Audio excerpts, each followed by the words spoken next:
My name is Maria Kulikovska. I'm an artist, architect, performer, actionist. I would say multimedia artist and architect. I'm working with different mediums, uh, but the main topic of my artworks it's a body and borders. So, like since many years already, I'm working with the questioning of what is the position of human body, female body in particular, towards borders and war. What is the identity? Who am I, and where is my place?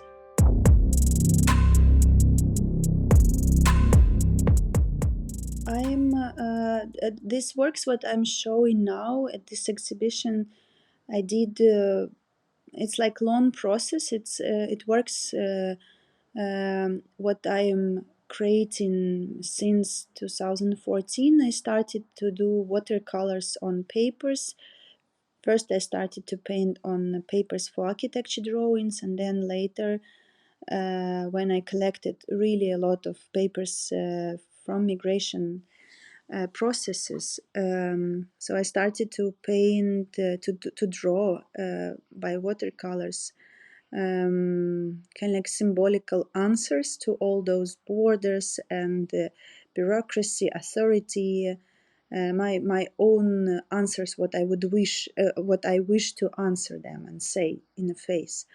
I don't know if this work really work like this works answering or talking particularly about disinformation, uh, but I think that this works about how I feel honestly, how I'm frustrated personally because of the borders, because of the not exception, because of the rules and frames from all those offices around the globe where you have to be like it is written in some rules, but human beings, especially women from the occupied territory, I don't think that it can be fit in any frames because when you escape war uh, or aggression or um, some humiliation, you just survive, and maybe you lose everything, and but you always need to answer as authority wants. Otherwise, you would never have chance to get a chance for life, for save.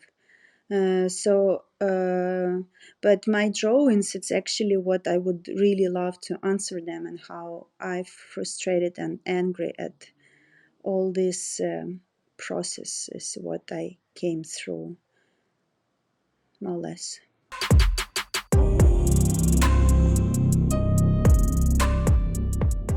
I was asking myself this question: if art can change, if art can help, if art can be the place where you can be who you are.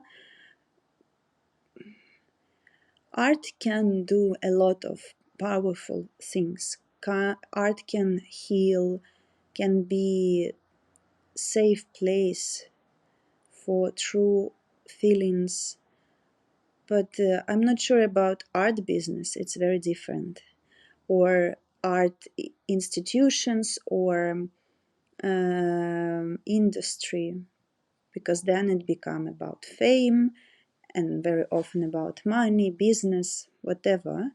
And it's also like this human beings games.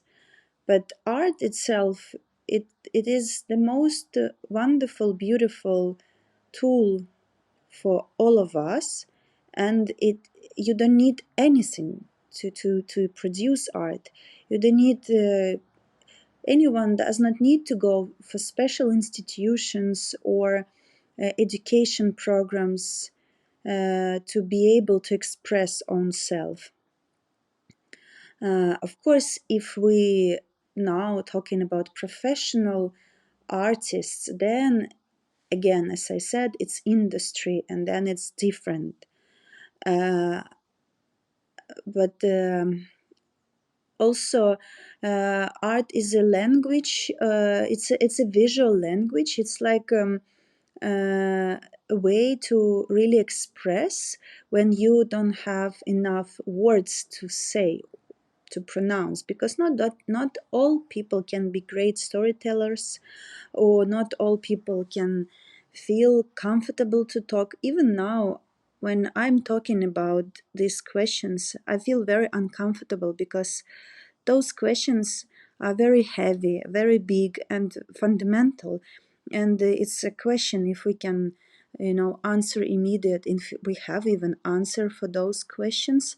And also, for me, every time to talk about migration and all those processes through which I went through, it's a very traumatic. It's a huge trauma for me to be able now to be double-time refugee now, and to reflect on my situation, to just not give space in my heart for sadness and feeling miss my home, just accept all the time and adopt to any place where I am traveling. It's a traumatic, and sometimes it is not enough words to talk about this. That's why uh, that's why I'm using visual language when I don't have enough. I, there is no words, no letters like that big what I have inside my heart, like what emotions I have, what kind of emotions. That's why it is visual language, and I think that this tool can help to many people.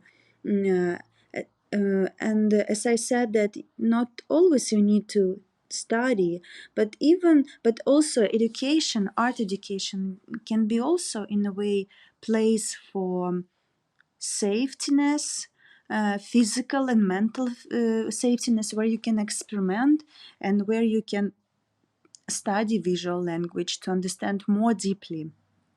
And for example, artists, I don't know that many artists personally, but I know a lot of wonderful artworks, and and this is the way to communicate with the artist who created those works, which touch me. And through that communication, like invisible, uh, like mental communication, when I look to their art, I feel that I'm not alone, that it's not only me who handle all those frustrations and feelings and pain and traumas. There are a lot of artists, there are a lot of people, so I'm not alone. And it's important, because then you don't feel loneliness, and then you can be connected to many artists who actually passed away, who died many hundreds years ago, but maybe they were talking about similar. And then you understand that uh, that there is a problem in societies, and we need to work hard on us to be able to accept others, or not to blame someone as other, be more open. But I am a human being as everyone else, and so of course I can be angry and frustrated and yeah, nervous and many things, and tired. But again, art helps me a lot.